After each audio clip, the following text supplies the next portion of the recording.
በሀገራችን ኢትዮጵያም ተጠያቂነትም ከመዝገበ ቃላታችን የጠፋም ያህል ስርዓት አልበኝነት ነክሶም ዜጎቻችን መጨፍጨፍም የተለመደም ተግባር እየሆነ መጥቷል። በአንዱ አካባቢ የተሰማው እልቂትም ሳይውል ሳያድር በሌላኛው አካባቢ ደግሞ በበለጠም ዘግናኝ እልቂትም ዑደቱም ተጠናክሮም ሲቀጥል የተፈጸመ ላለው ፍጅትም በዝምታ ማየት በተባባሪነትም የተረጋገጠ መስሎ ይታየናል። ስርዓቱም በህልሙ በፈጠረው የቅዠትም ዓለም የዋኘም ለምለሙ መስክም እንጂም እልቂቱን ለመመልከትም አልፈለገም፣ አይም አይሰማም ወይም ሆነ ብሎ ድርጊቱን በሌላ መሰል ድርጊቶችም እየተዳፈነ እንዲረሳሳም እንደሚያደርግም ግንዛቤ እንድንይዝ አድርጎናል ብሏል። ትብብር ለኢትዮጵያ አንድነትም በመግለጫው ሲቀጥልም ከመጋረጃው ጀርባም ሊኖር የሚችሉትም ሴራም ተተንትነው በአደባባይ የተነገሩ መልእክቶችን ብናወሳም ሰበርናቸው፣ አሁን ቀና እንዳይል አደረግናቸው፣ በቅርቡም ደግሞ ዱላህን ወደ ክላሽም እንለውጥልሃለን።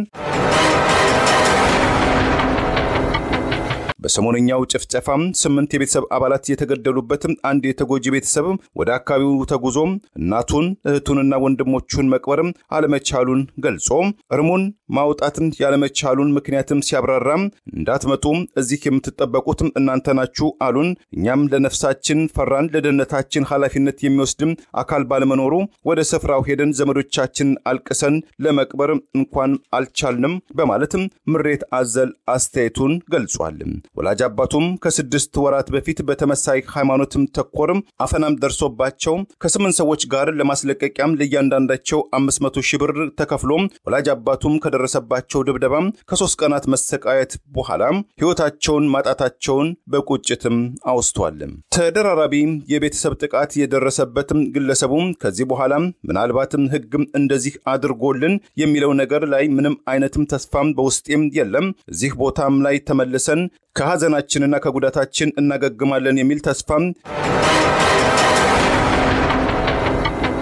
በቅርቡ በኦሮሚያ ክልል ምስራቅ አርሲ ዞን በተለያዩ ወረዳዎች በሚኖሩ የኢትዮጵያ ኦርቶዶክስ ተዋሕዶ ቤተክርስቲያን እምነት ተከታዮች ላይ የደረሰው ሃይማኖታዊ ተኮር ጭፍጨፋ፣ አፈናና መፈናቀል የቤተክርስቲያኒቱ አባቶችን፣ የእምነቱ ተከታዮችን፣ የፖለቲካ ፓርቲዎችን ቁጣም ቀስቅሷል። በእምነት ተኮር የሚፈጸመው ግፍ፣ በደል፣ መገለል፣ መሳደድ መቼም እንዴትና በማን ይቆማል የሚልም ተጠይቅም እያስነሳም ይገኛል።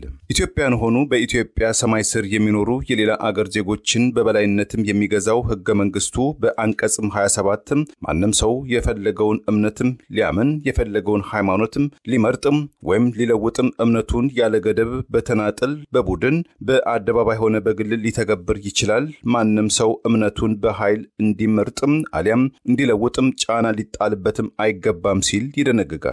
ይህ የህጎች ሁሉ የበላይ ህግ የሆነው ህገ መንግስት በግላጭ በተቀመጠበትም አገር የተለያዩ የእምነትም ተከታዮች በተለይ ደግሞ ክርስቲያን ወገኖች በተለያዩ አጋጣሚዎች የመገደላቸው ለአካል ጉዳተኝነትና መፈናቀል የመዳረጋቸው አዙሪትም ከጊዜ ወደ ጊዜ እየተባባሰ መምጣቱ በርካታዎችን እንቅልፍ የነሳ ጉዳይ ቢሆንም በተቃራኒው ይህ መቋጫ ያልተገኘለትም ሃይማኖትም ተኮርም ጥቃትም ሰሞነኛ የመገናኛ ብዙሃን ሽፋን መሆኑ የተለያዩ ተቋማትም የተቃውሞ መግለጫቸውን ካወጡ በኋላ በነበረ ብቻ መታለፉ ጆሮችም ዜናውን እንደ ለመዱትም መደረጉም የከፋ ወንጀል እንዲፈጸም መንገድም ጠራጊ እንደሆነ ብዙዎች ስጋታቸውን ይገልጻሉ። ባለፈው ጥቅምት 14 2018 ዓ.ም ጀምሮ በተለያዩ ሁለትም ቀናት በመስራቅ አርሲ ዞን በጉና በመርቲ በሸርካና በሆሌንቆም ዋቢ ወረዳዎች ውስጥ ማንነታቸው ለጊዜ ያልተገለጸ የተባሉ ታጣቂዎች አገራችንና ምድራችን በማለትም እምነታቸውን ለፈጣሪና ለጸጥታ ኃይሎች በሰጡ ሰላማዊ ዜጎች ላይ ባደረሱት ጥቃት በትንሹ 25 ሰዎች መገደላቸውን አስመልክቶ የምስራቅ አርሲ አገረ ስብከትም የላከውን ሪፖርት የተመለከተው የኢትዮጵያ ኦርቶዶክስ ተዋሕዶ ቤተክርስቲያን ቋሚ ሲኖዶስ ድርጊቱን በከባድና በጥልቀትም የሐዘን ስሜትን እንደተመለከተው ባወጣው መግለጫም ገልጿል። ይህ አይነቱም ጭፍጨፋም በምስራቅ አርሲ ሀገረ ስብከት ውስጥም ሲፈጸም የመጀመሪያ ዓለመሆኑን የገለጸው ቅዱስ ሲኖዶሱ ይህ አይነትም አስነዋሪ ድርጊት በቅዱስ መጽሐፍትም ሆነ በሰው ልጅም ሰብአዊ መብትም ተቀባይነትም የሌለው እኩይ ተግባር ነው በማለትም አውግዞታል። ቢቢሲ ያነጋገራቸው ለደህንነታቸው በመስጋትም ስማቸው እንዳይገለጽ የጠየቁ የአካባቢው የቤተክርስቲያን አመራሮችና የተጎጂ ቤተሰቦችም እማኞችም እንደገለጹት የጅምላ ጭፍጨፋው በተጀመረበትም ጉና ወረዳ ውስጥ ብቻ 14 በአንድ አካባቢ ይኖሩ የነበሩና በጋብቻም የተሳሰሩ የተለያዩ የቤተሰብ አባላት መጨፍጨፋቸውን አባጅማ በተባለ አካባቢ ከተፈጸመው ጥቃት ጋር በድምሩ 17 ሰዎች መገደላቸውን አንድ የቤተክርስቲያኒቱ አመራር እማኝነታቸውን ሰጥተዋል። በሆንቆ አቢ ወረዳ የአንድ ቤተሰብ አባል የሆኑ ሁለትም ሴቶች ህፃናትም ልጆችና 3 ወንዶች ከቤት ተጎትተው ወደ ውጪ እንዲወጡ ከተደረገ በኋላ ሁሉንም በጅምላ መገደላቸውን የገለጹት አንድ የቤተክርስቲያኒቱ ኃላፊ አስታውቀዋል። አንድ የተጎጂ ቤተሰብም ለቢቢሲ በሰጡት አስተያየት እናቱን 9 ዓመት የሆናቸው ሁለት መንታ ወንድሞቹንና አንድ እህቱን ጨምሮ 8 የቤተሰቡ አባላት በጭካኔ መገደላቸው፣ የወንድሙ ባለቤት የ16 ዓመት ሴት ልጅ መገደላቸውን የአጎቱ ባለቤትና በቤታቸው ውስጥ ይኖር የነበረ የ12 ዓመት ልጅ ከሟቾቹ መካከል እንደሆነም አስረድቷል። በዚህ ጥቃትም ፍርሃት የገባቸው 9 የሟች ቤተሰቦች አባላትም አንድ ቤት ውስጥ ተሰባስበው እንደነበረ ሐሙስ ሌሊትም ወደዚህ ቤት የገቡ ታጣቂዎችም 9ኙንም ሰዎችንና አጠገብ ባለው ቤት ውስጥ የነበረ አንድ ግለሰብን ጨምረው በግቢ ውስጥ ከነበሩ ከብቶቻቸው ጋርም ከተወሰዱ በኋላ ተራኤሌ የሚባል ቦታ ላይ ሁሉንም አንበርክከው እንደጨፈጨፏቸው የገለጸው አንድ ምንጭ በግፍ ከተወሰዱት 10 ሰዎች ውስጥ የ8ቱ ህይወታቸው 2 ህፃናትም ከሞት እንደተረፉ ሌሎችም 3 ምንጮችም ለቢቢሲም አጋርተዋል። እንደ ኢትዮጵያ ኦርቶዶክስ ተዋሕዶ ቅዱስ ሲኖዶስ መግለጫ በእምነቱ ተከታዮች ላይ የተፈጸመው ግድያ በኢትዮጵያ ምድር በነጻነት የማምለክ ህገ መንግስታዊ መብትን የሚጋፋ ተከባብሮና ተቻችሎ የመኖር መንፈሳዊ እሴትን የሚያጠፋ ክብረነክና ሊወገዝ የሚገባ ኢሰነነ ምግባራዊ ድርጊት ነው ብሎታል። ቅዱስ ሲኖዶስ መግለጫውን ሲቀጥል የአርሲ ጭፍጨፋን በማውገዝ ጉዳዩ በቀጥታም የሚመለከታቸው መንግስታዊ አካላትም ይህንን ኢሰብአዊ ድርጊት እንዲያወግዙ በህገ መንግስቱ የተረጋገጠውን በህይወት የመኖርና የአምልኮት ነጻነትም መብትን እንዲያስከብሩ አጸያፊ ድርጊቱንም ያስፈጸሙ ግለሰቦችና ቡድኖች ለህግ በማቅረብ የህግ የበላይነትም እንዲከበርና በቀጣይነትም ተመሳሳይ ድርጊትም እንዳይደገም የህግም ከለላ በመስጠትም መንግስትም ኃላፊነቱን እንዲወጣ ሲልም አሳስቧል። የኢትዮጵያ ኦርቶዶክስ ተዋሕዶ ቤተክርስቲያን የኢትዮጵያ እስልምና ጉዳዮች ከፍተኛ ጉባኤ፣ የኢትዮጵያ ካቶሊካዊት ቤተክርስቲያን፣ የኢትዮጵያ ኤቫንጌሊካል ቤተክርስቲያን ፌሎሺፕ፣ የኢትዮጵያ 7 ዴይስ አድቬንቲስት ቤተክርስቲያን፣ የኢትዮጵያ መካነ ኢየሱስ ቤተክርስቲያንና የኢትዮጵያ ቃለ ሕይወት ቤተክርስቲያን ያካተተው የኢትዮጵያ የሃይማኖት ተቋማት ጉባኤም ባወጣው የተቃውሞ መግለጫ መንግስት የዜጎችን በሰላም ወጥቶ የመግባት ነጻነትን የማረጋገጥ ዋነኛ ኃላፊነት እንዳለበት በመጥቀስ በእምነቱ ተከታዮች ላይ ፈጸሙ ጥቃቶችም ከዚህም በላይ ተባብሶም ተጨማሪ ሐዘንና ሰቆቃም ከመከሰቱ አስቀድሞ አስፈላጊውን የህግ ማስከበር ስራ እንዲሰራም ጥሪ ጉባኤው አቅርቧል። ከመጀመሪያው ጥቃትም በኋላ የጉና ወረዳ ባለስልጣናትም ጥቃቱ ወደ ተፈጸመበትም አካባቢም ተጉዘው በታጣቂዎች ላይ የአጸፋም እርምጃ ስለመውሰዳቸው ሪፖርት እንደደረሳቸው አንድ የቤተክርስቲያኒቱ ኃላፊ ለቢቢሲ ያረጋገጡ ሲሆን የሆንቀሌ ዋቢ ወረዳ ዋና አስተዳዳሪ አቶ ሐሰን መሐመድ በወረዳው ስለተፈጸመው ጥቃትም ከቢቢሲ አፋን ኦሮሞ ፕሮግራም ለቀረበላቸው ጥያቄም ጉዳዩን አጣርተን በቂ መረጃ እንሰጣለን በማለትም እስከ አሁን ድረስ ዝርዝር መረጃ ከመስጠትም ተቆጥበዋል።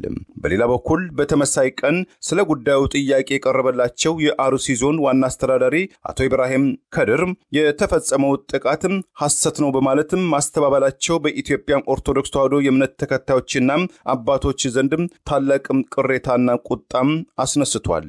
የመነጋገሪያ ርዕስም አጫጭሯል። የጉዳዩ አሳሳቢነትን መረዳቱን የገለጸው የኢትዮጵያ የሃይማኖት ተቋማት ጉባኤም ሰሞኑን በኢትዮጵያ ኦርቶዶክስ ተዋሕዶ ቤተክርስቲያን እምነት ተከታዮችና ክህነት እንደዚሁም በሌሎችም የሃይማኖት ተቋማት አገልጋዮችና ምዕመናን ላይ ግድያና ስቃይ መከሰቱን የሚያሳይ መረጃ መውጣቱን መነሻ በማድረግ ጉዳዩን ከመሰረቱ የሚያጣራ የተለያዩ የባለድርሻ አካላት ተወካዮች የተካተቱበት ያለው አጣሪ ቡድን ተቋቁሞ የተከሰተውን ችግር በአካል ለማጣራት ለማጣራት ችግር ወደ ተከሰተባቸው ቦታዎች በመጓዝ ስራውን መጀመሩን ባወጣው መግለጫ አስታውቋል።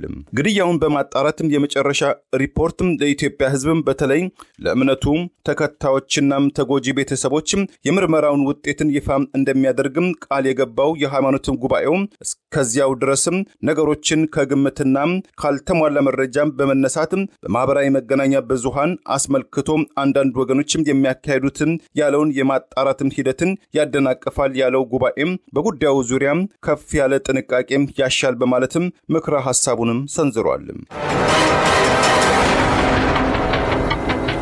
በተጠቀሱትም አካባቢዎችም ተደጋጋሚ መሰል ጥቃቶች መካሄዳቸውን የሚያወሱትም የተጎጂ ቤተሰቦች አባላትና የቤተክርስቲያን ኃላፊዎች ጥቃቱ የደረሰባቸው ሰዎች በሃይማኖታቸው ምክንያት ኢላማ መደረጋቸውን እንደሚያምኑ ለቢቢሲ አረጋግጠዋል። በሰሞነኛው ጭፍጨፋ 8 የቤተሰብ አባላት የተገደሉበት አንድ የተጎጂ ቤተሰብ ወደ አካባቢው ተጉዞ እናቱን እህቱንና ወንድሞቹን መቅበር አለመቻሉን ገልጾ እርሙን ማውጣትን ያለመቻሉን ምክንያትም ሲያብራራ እንዳትመጡ እዚህ የምትጠበቁት እናንተ ናችሁ አሉን። እኛም ለነፍሳችን ፈራን። ለደህንነታችን ኃላፊነት የሚወስድ አካል ባለመኖሩ ወደ ስፍራው ሄደን ዘመዶቻችን አልቅሰን ለመቅበር እንኳን አልቻልንም በማለት ምሬት አዘል አስተያየቱን ገልጿል። ወላጅ አባቱም ከ6 ወራት በፊት በተመሳይ ሃይማኖት ተኮር አፈናም ደርሶባቸው ከ8 ሰዎች ጋር ለማስለቀቂያም ለእያንዳንዳቸው 500 ሺህ ብር ተከፍሎ ወላጅ አባቱም ከደረሰባቸው ድብደባ ከ3 ቀናት መሰቃየት በኋላ ህይወታቸውን ማጣታቸውን በቁጭትም አውስቷል። ተደራራቢ የቤተሰብ ጥቃት የደረሰበትም ግለሰቡ ከዚህ በኋላ ምናልባትም ህግ እንደዚህ አድርጎልን የሚለው ነገር ላይ ምንም አይነትም ተስፋም በውስጤም የለም። እዚህ ቦታም ላይ ተመልሰን ከሐዘናችንና ከጉዳታችን እናገግማለን የሚል ተስፋም የሚባል ነገር በውስጤም የለም በማለትም ቅሬታውንም ገልጿል። በአካባቢው ባለፉት 2 ዓመታት በተፈጸሙ ሃይማኖት ተኮር ጥቃቶች በመቶዎች የተቆጠሩ ዜጎችም ህይወታቸውን ማጣታቸውን ከ27 በላይ ምዕመናኖችም የገቡበትም አለመታወቁ ከ37 በላይ ቤተክርስቲያናት ውስጥ በአሁኑ ወቅት ከ16 በላይ አብያተ ክርስቲያናት መደበኛውን ሃይማኖታዊ አገልግሎትም አለመስጠታቸውን 3 ያህሉ ሙሉ በሙሉ መዘረፋቸውና አገልግሎትና ምዕመናኖቻቸውንም አለማገልገላቸው በምዕመናኖቻቸው ዘንድ በፍርሃት ድባብ ውስጥ እንዲወድቁ መደረጉ ተገልጿል። ህዝበ ክርስቲያኑም ቅዱስ ሲኖዶስና አግባብነት ያላቸው የመንግስት ባለስልጣናትም ችልታቸውን ወደ ጎን አድርገው ከጉዳዩ ትኩረት በመስጠትም ኃላፊነታቸውን እንዲወጡ የአካባቢው ነዋሪዎች ማሳሰባቸውን የተለያዩ መረጃዎችም ይገልጻሉ።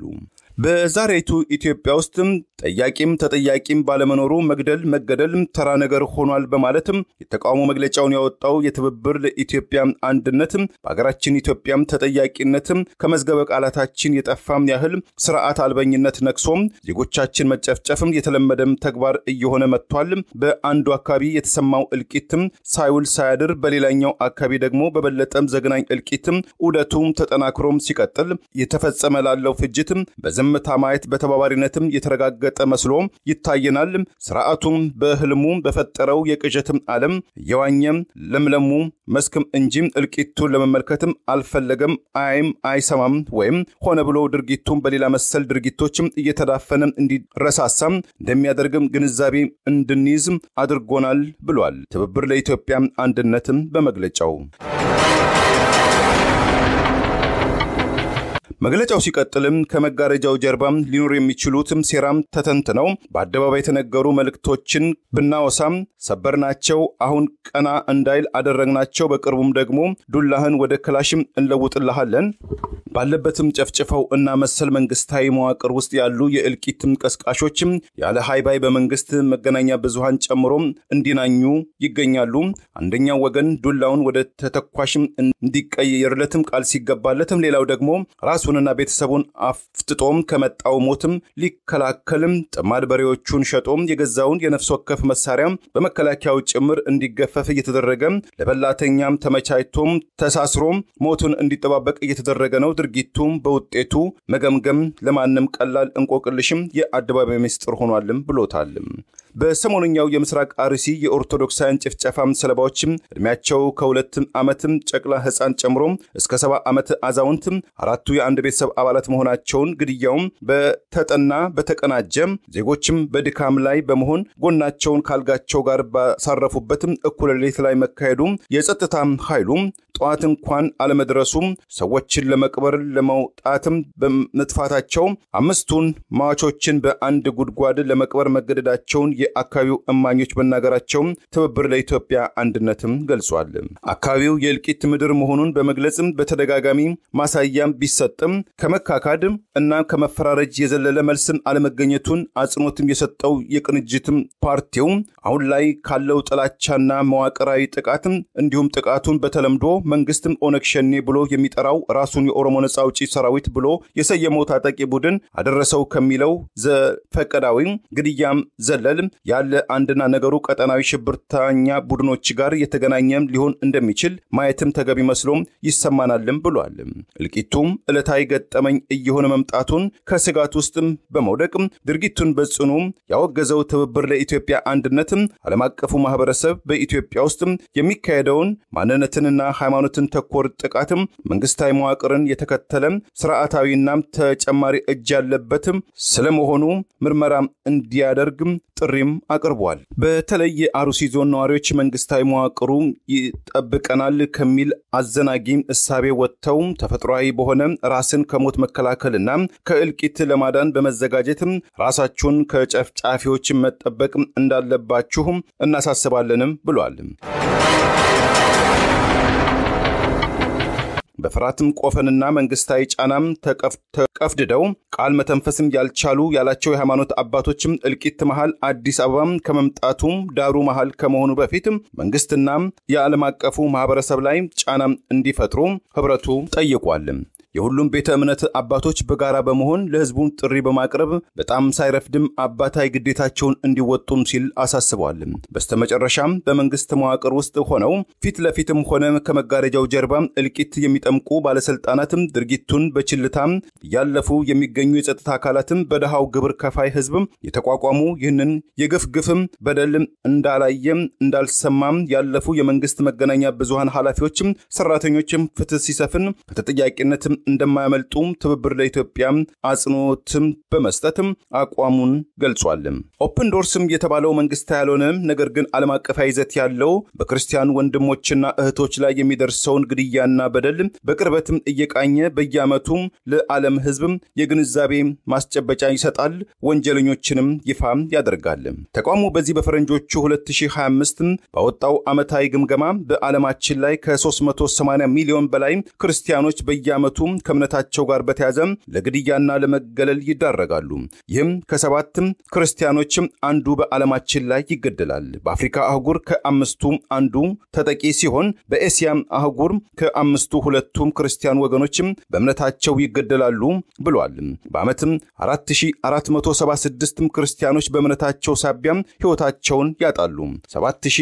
7679 አብያተ ክርስቲያናትና የክርስቲያን ንብረቶችም ይወድማሉ። 4744 ክርስቲያኖች ወደ እስር ቤትም ይወረወራሉ ብሏል። ይህንንም ተፈጥሯዊና ህገ መንግስታዊ መብቶች የሆነው የፈለጉትን እምነት ለማምለክም የተለያዩ ችግሮችም ከገጠማቸው ለክርስትና እምነትም ምቹ ካልሆኑ 50 የዓለማችን አገራት መካከል ኢትዮጵያ በዋነኛነትም ተጠቃሽም አድርጓታል። ሰሞኑን በምስራቅ አርሲ በኦርቶዶክሳውያን ወገኖች ላይ የደረሰው ጭፍጨፋን ተከትሎ በአገር ውስጥና በውጪ አገራት የሚገኙ ሰላም ወዳድ ኢትዮጵያን ሐዘናቸውን እየገለጹ ይገኛሉ።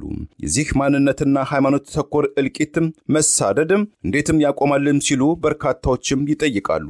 በአሜሪካም ካሊፎርኒያ ግዛት ሎስ አንጀለስ ከተማ በምትገኘው የድንግል ማርያም የኢትዮጵያ ኦርቶዶክስ ተዋሕዶ ቤተክርስቲያን ካቴድራል ባለፈው ሰንበት በተካሄደው የጸሎት መርሃ ግብር ላይ በምስራቅ አርሲ ዞን በእምነታቸው ሕይወታቸውን አካላቸውን ቤት ንብረታቸውን ላጡ ኦርቶዶክሳውያን ወገኖችም የጸሎት ስነ ስርዓትም ተካሂዷል።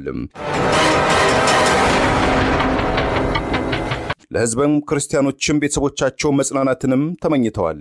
የቤተክርስቲያኒቱ የስብከተ ወንጌል ኃላፊና አገልጋይ የሆኑት ሊቀ ሕሩያን ቄስ ዶክተር መላኩ ባወቀም ከጸሎት ፕሮግራሙ በኋላ በሰጡትም አጭር አስተያየት እኛ ክርስቲያኖች በአገራችን እየሞትን እርስ በርሳችን በመናደርገው የቃላትም ጦርነትም ሳቢያ ሞታችን እንኳን በወጉ ለዓለም ሕዝብ ለፍትህ አካላት ማሳወቅም ተስኖናል። የምዕራብ አፍሪካዊቷ ናይጄሪያ የክርስቲያኖችም እልቂትም ሰሞኑን ከብሔራዊ መነጋገሪያም አልፎ እስከ አሜሪካው ፕሬዝዳንት ጽፈት ቤትም ደርሶ ክርስቲያኖችን ለመታደግም ሲሉ ፕሬዝዳንት ዶናልድ ትራምፕም ጦር አዘምታለው እስከ ማለትም ዝተዋልም ብለዋል። የኛ መሞታችን እንኳን የዞኑ ኃላፊው ሽምጥጥም አድርጎም የካደው ምን ታመጣላችሁ ብሎናል። አገሪቱም ህገ መንግስትም አላት ተብሎ ይታመናል። ይቅርታ ይደረግልኝና ይህ ግለሰብ በአገሪቱ ህግ መከሰስ ያለበትም ግለሰብ ነበረም ብለውታል። ቄስ መላኩም አስተያየታቸውን ሲቀጥሉም ሰው በሃይማኖቱም ተለይቶ የሚገደልበት አገር ኮነችም ያኔ ይታወቃል። ይሁሉ በደልና ግፍ እየተፈጸመ ያለው እኛ ለድምጽ አልባ ወገኖቻችን ድምጽ መሆን ስለተሳነን ነው። በእኛ በኩል በጸሎትም ፍታት ብቻም ተወስነን አንቀርም። ወደፊት ምን ማድረግ እንዳለብን እንመካከራለን፣ እናስበበታለን። በዓለም መድረክም ድምጻችንን ከፍ አድርገን እናሰማለንም ብለዋል። እኛ የፖለቲካ ቋንቋ አይደለም የምንናገረው እገሌ ይውረድም እገሌ ይውጣም የሚል አቋም ሳይሆን እያልን ያለነው እየተገደልን ነው፣ እየሞትን ነው፣ እየሞታችሁ ዝም በሉ የሚል ህግ የለም። ቤተክርስቲያን የእግዚአብሔር ቋንቋ ነች ያሉት ቄስ መላኩም ፖለቲከኛ መጥቷል፣ አሁንም ይሄዳል። ቅድስት ቤተክርስቲያን ግን ለዘላለም ትኖራለች። ምክንያቱም የምናመልከው የትንሣኤውን ጌታ በመሆኑ ነው። እነ ቅዱስም ቄርቆስም እነ ቅዱስ ጊዮርጊስም ዛሬ ደግሞ በአሩሲ ሰማዕታትን ያፈራችው ቤተክርስቲያን የጌቶች ጌታም የንጉሶች ንጉስ የሆነውን አምላክን ነው። ቤተክርስቲያን ለእግዚአብሔር ትናገራለች። እንደገናም ደግሞ በዓለም አደባባይም ደግሞ ይግባኝ ለቄሳር ትላለችም። ስለዚህም በአገር ቤትም የፍትህ ስርዓት ደካማ ይሁን አይሁን እንጠቀማለን። በዓለም መድረክም ያለውን የፍትህ ስርዓትን እንጠቀመዋለን። ምክንያቱም የወገኖቻችን ሞት፣ ስቃይ፣ መከራም እስከመቼም የሚለውን ጥያቄ ምላሽ ማግኘትም አለበትም። ድምጽ ለተነፈጉ ወገኖቻችን በጋራ ድምጽ እንሆናቸዋለን። ለአራጆቻችን መጠቀሚያ እንዳንሆን መጠንቀቅም ይገባናል በማለትም የመንፈሳዊና ወንድማዊ ምክራቸውንም ሰንዝረዋል። በእምነታቸው ሳቢያ በኖሩበት ቀዬ በግፍ ለተጨፈጨፉ የክርስቲያን ወገኖችም ነፍሳቸውን በአጸደ ገነትም እንደታርፍም ሐዘን ላይ ለወደቁ ቤተሰቦችም መጽናናትን በመመኘትም የምሰናበተው ለህብር ራዲዮ ለተጠናቀረው ታምሩ ገዳነኝ ቸርን ሰንበትም መልካሙን ሁሉ ያሰማን።